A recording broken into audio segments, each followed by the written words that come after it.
There has been a lot of NBA news this week. After just 1 year together, the Pelicans decided to part ways with coach Stan Van Gundy on Wednesday. And then yesterday, multiple sources telling The Athletic that certain family members want Williamson on another team.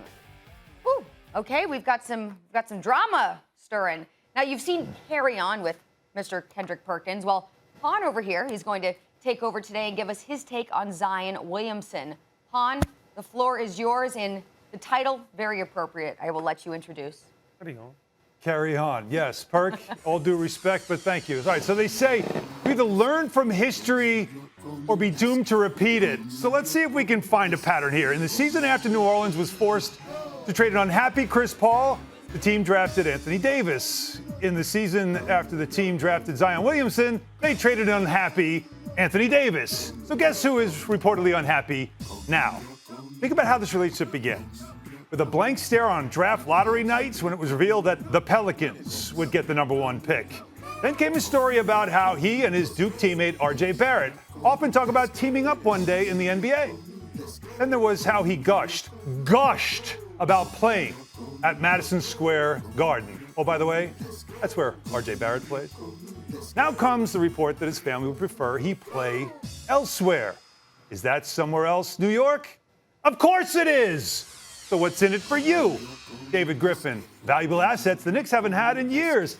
5 first-round picks over the next 3 drafts. Start there. I'm giving you an offer. You shouldn't refuse.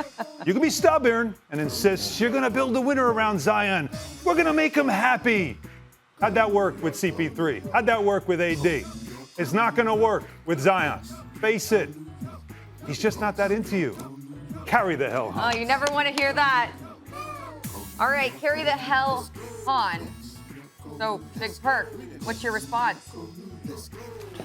You know what? I actually didn't think it was half bad. Carry on, but you got to say it a little bit aggressive.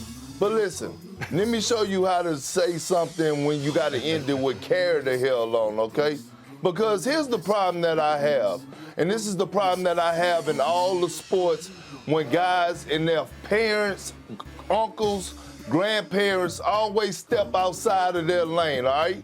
This is that man's job. Not once did this come out of Zion Williamson's mouth, but it came out of his family member's mouth, his stepfather. Hey, fall back. Nobody is interrupting with your work. Let that man live his job. Let that man do what he do. He's still going to buy you a house. He's still going to buy you a car. He's still going to take care of you financially. Fall back. And I'm seeing it as a trend too much where parents, grandparents, uncles, aunties are stepping out of bounds. This is entertainment to the rest of the world, but these are all these professional athletes' livelihoods. These are their jobs. Zion Williamson has to deal with this media attention. Zion Williamson has to answer these questions. So with that being said, carry the hell on.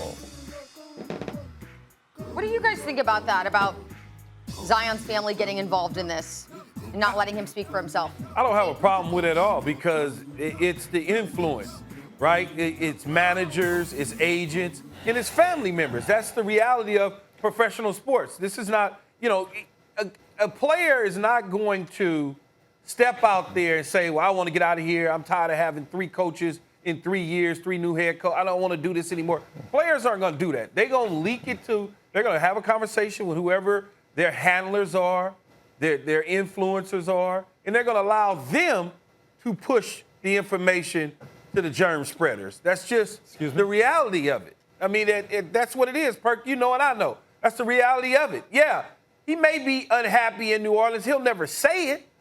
He'll allow everybody else to have that conversation. Now, is it New York? Is it Chicago?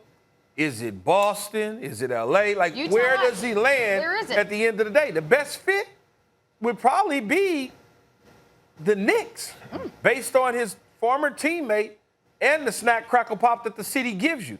If he's a marketer's dream, why wouldn't you want to be in New York if you think you can do something that nobody else has been able to do in a very, very, very, very, very long time in Madison Square Garden, All right, which is let's- deliver a The accents championship. are great on this That show. long, I understand. Very, very, very long time. Yes, it has been a long time. Why'd you look at me when you said germ spreaders, by the way? I take offense to that. I'm We're looking straight reporters. ahead. You feel We do- guilty. I do feel guilty. I did- That's I what just said germ did. spreaders. That's what I did for a while there with, with notepad and everything else. But Thanks for watching ESPN on YouTube. For live streaming sports and premium content, subscribe to ESPN Plus.